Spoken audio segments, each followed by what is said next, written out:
இப்போ ஒழுங்கா நீங்கள் வந்துட்டேன்னு வச்சுக்கோ, எதுவுமே கிடையாது, பிரச்சனை இல்லை, முடிஞ்சிடும்.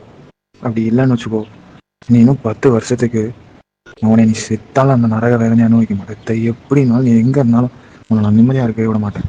என்னன்றது உனக்கே தெரியும். பின்னாடி நீ யாரை என்ன நினச்சி நீ தூக்கியிருக்க, எந்த மாதிரி டைத்தில் தூக்கியிருக்க, எல்லாம் எனக்கு தெரியும். நடி சரி, இப்போ நீயும் அவ்வளோ போயிட்டீங்களா? இந்த மாதிரி யாருங்க கொஞ்ச நாள் கழிச்சு ஒவ்வொரு அடியாக வரப்போ தான் உங்களுக்கு தெரியும். ஒன்று உங்கள் அப்பா, உங்கள் அத்தா, அப்புறம் நீங்கள் 2 பேர், எல்லாத்தையும் சும்மா விட மாட்டேன். சரியா? எனக்கு என் குடும்பத்தை கேவலப்படுத்திட்டு போயிருக்க.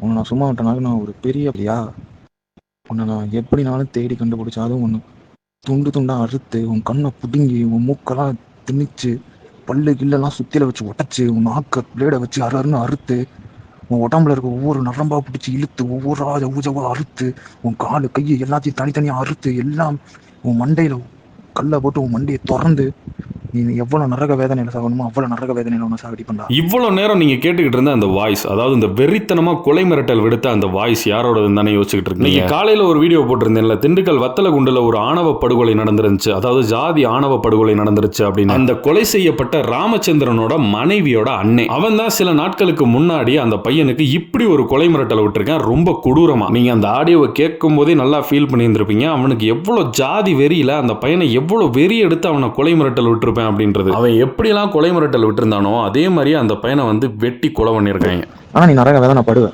அது நான் கரெக்டாக சொல்கிறேன். நீ நரக வேதனை படுவ, அது என் மேலே உன் இஷ்டம். சரியா? ஆனால் அவன் அப்பா அத்தாலும் அதே மாதிரி தான் படுவாங்க.